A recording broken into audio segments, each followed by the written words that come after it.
할렐루야. 풍요로운 교회를 찾아봐 주신 모든 분들을 주님의 이름으로 환영하고 축복합니다. 어느덧 2021년도가 지나가고요. 2022년 새로운 한 해를 맞이하게 되었습니다. 여러분들에게 2022년도에는 하나님의 은혜가 충만하게 임하는 그런 한 해가 되기를 소망합니다. 오늘 저는 여러분들과 함께 우리에겐 소망이 있습니다 라고 하는 말씀의 제목으로 함께 은혜의 말씀을 나누고자 합니다. 미가서는 그 어떤 선지자보다도 메시지가 강력하고 또 힘이 있는 설교로 구성되어 있는데요. 미가서는 총 3편의 설교로 이루어졌는데 오늘 이거 본문은 두 번째 설교입니다. 미가 선지자는 오늘 말씀을 통해서 하나님의 말씀을 거역하고 있는 이스라엘은 곧 멸망할 것이다 라고 하는 예언을 하게 됩니다. 그리고 실제로 얼마 있지 않아 북이스라엘의 멸망을 바라보게 됩니다. 그런 이스라엘 민족을 바라보면서 과연 미가 선지자는 이스라엘 민족에게 무슨 말씀을 하고 싶었을까요?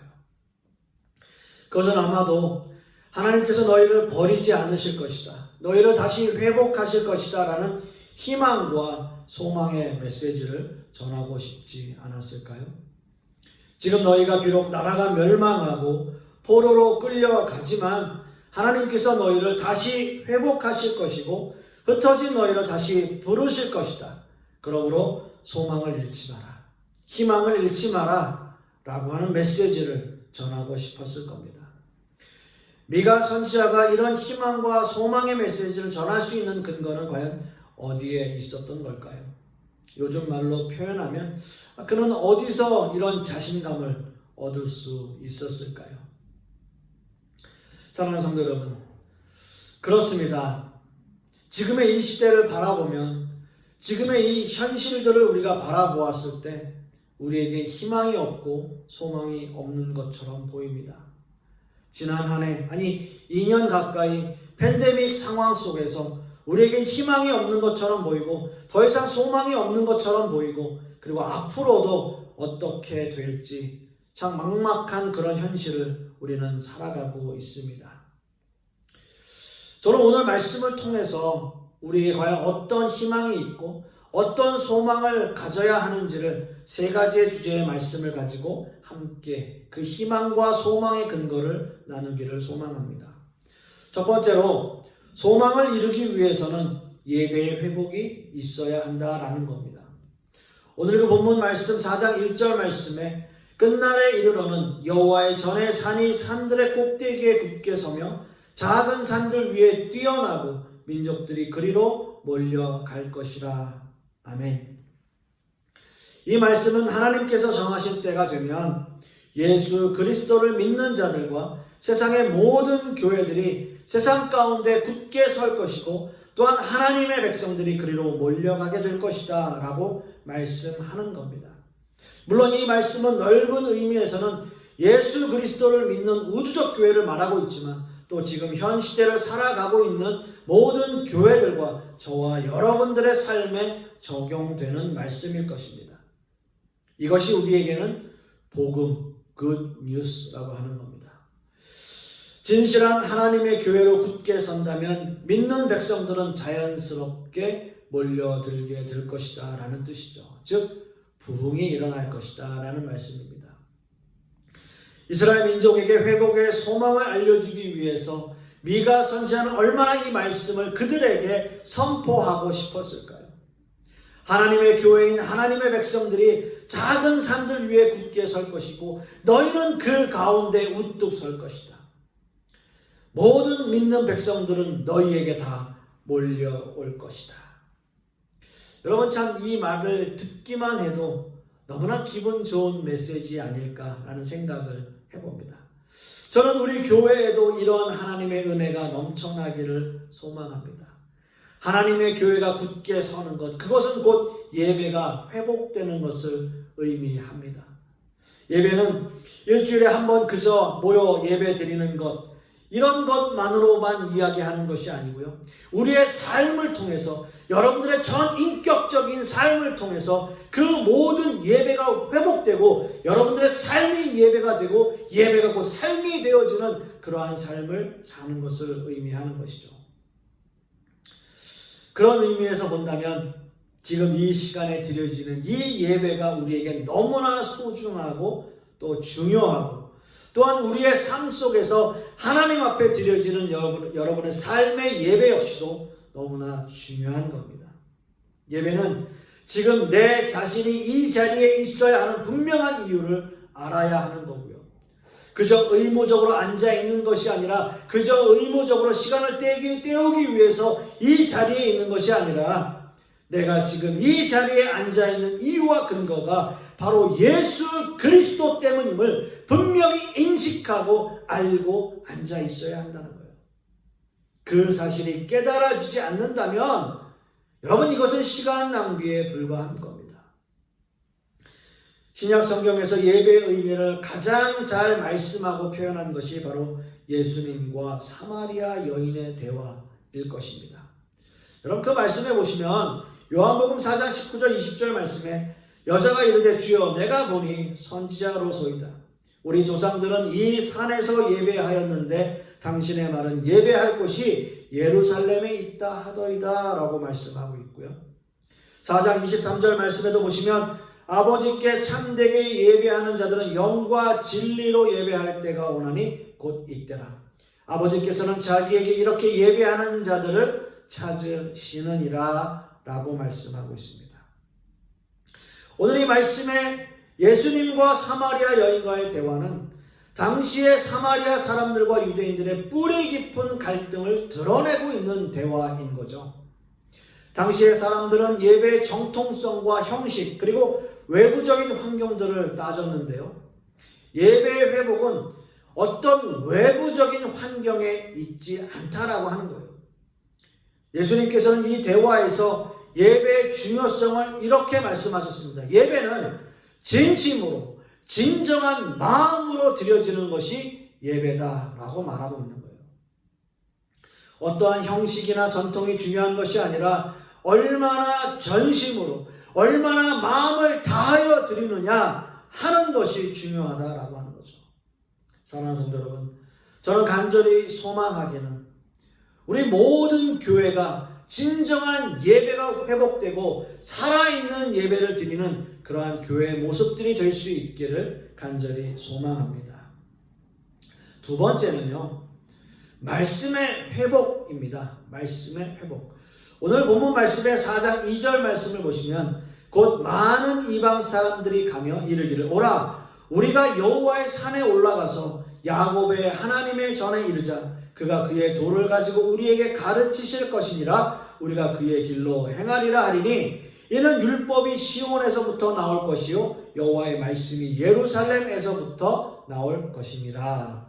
아멘.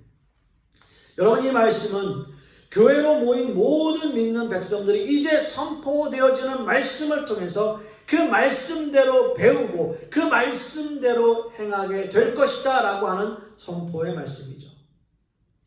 이 말씀에 대한 올바른 반응은 배우고 따르는 거예요. 배우고 따르는 것. 여러분, 예배의 기본 조건은 바로 말씀을 올바로 배우기 위한 것이어야 합니다. 우리는 참으로 많은 말씀의 홍수 시대 속에 살아가고 있습니다. 인터넷이 너무나 발달해서 우리는 훌륭한 목사님들의 설교를 언제 어디서나 들을 수 있는 시대이고요. 특별히 지금과 같은 이런 팬데믹 상황 속에서 예배의 모임 자체도 제한되는 그런 상황들이 있기 때문에 많은 교회들이 이런 인터넷 설교 방송을 많이 하고요. 또 방역 수칙에 따라서 그렇게 예배가 인터넷으로 드려지는, 방송으로 드려지는 그런 형식으로 많이 변해갔습니다. 저도 시간이 나면 좋아하는 목사님의 말씀을 설교 방송을 통해서 듣곤 합니다. 우리는 이렇게 많은 말씀의 홍수 시대를 살아가고 있는데, 그렇게 많은 말씀들이 세상 가운데 흘러나오고 있는데 근데 왜 우리는 말씀대로 사는 사람들이 많지는 않을까요? 여러분 참 아이러니하지 않습니까? 누구나 언제든지 들을 수 있는 설교 말씀들이 내가 좋아서 듣고 싶다라고 하면 하루 24시간 언제든지 들을 수 있는 말씀들이 넘쳐나고 있는데 사람들은 그 말씀을 따라 변하지 않는다라고 하는 거예요. 우리는 어떤 의미에서 말씀을 듣기는 좋아합니다. 좋은 말씀을 들으면 아 그렇구나 라고 맞장구도 치죠. 그러나 그 말씀대로 살아가려는 의지는 없어 보입니다.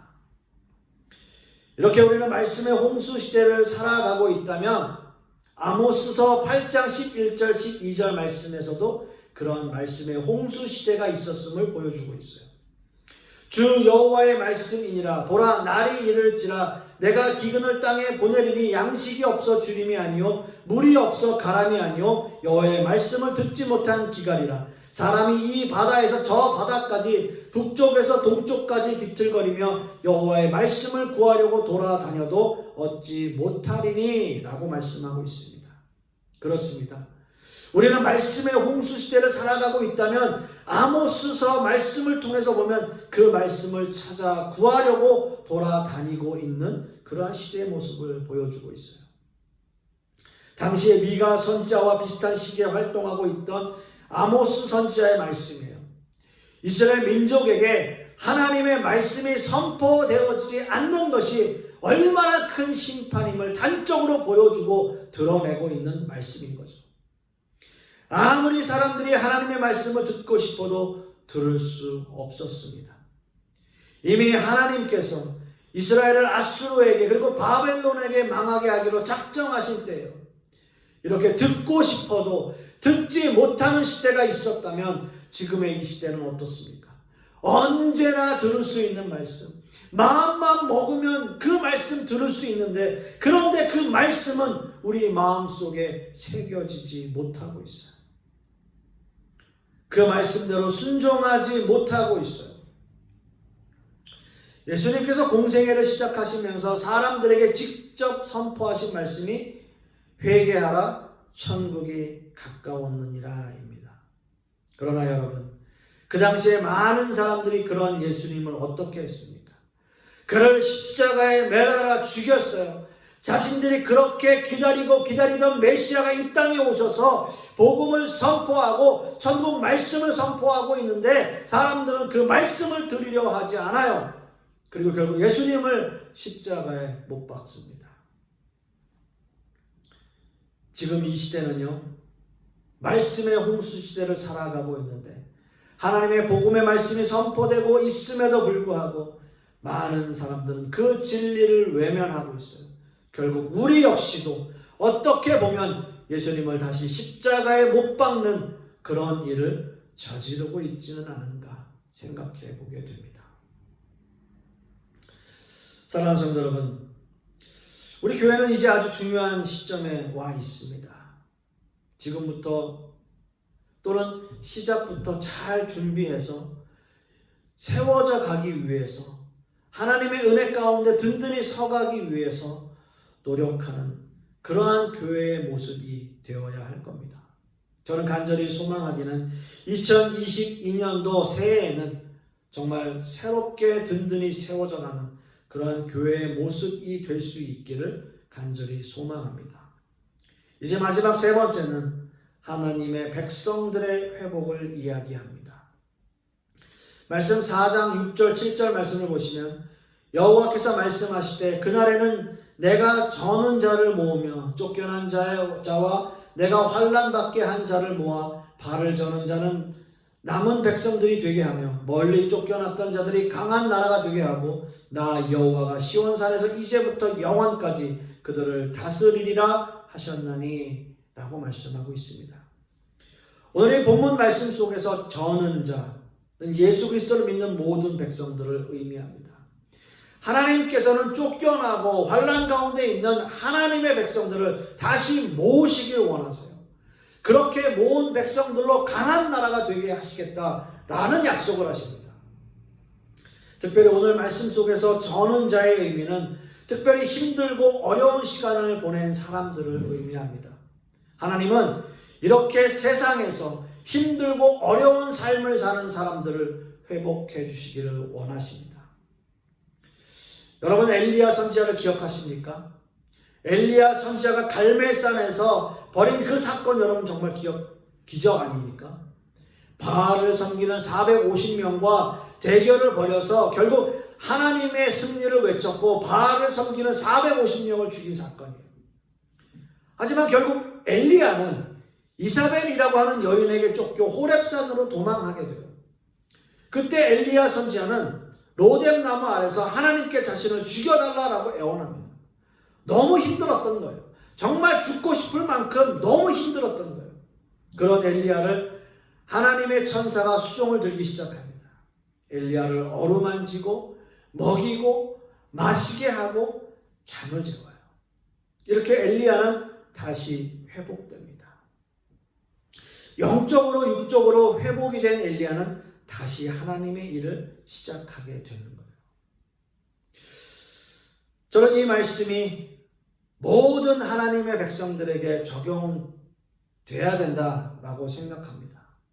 힘들고 어려운 시간을 보내고 있는 모든 사람들, 정말 이 팬데믹 상황 속에서 정말 많은 사람들이 어려운 상황들 속에 처해져 있는데 우리 모두에게, 우리 모든 하나님의 백성들에게 이런 회복의 시간들, 그래서 강한 나라가 되어진다는 이 하나님의 의미가, 이 말씀이 모든 사람들에게 적용되기를 소망합니다.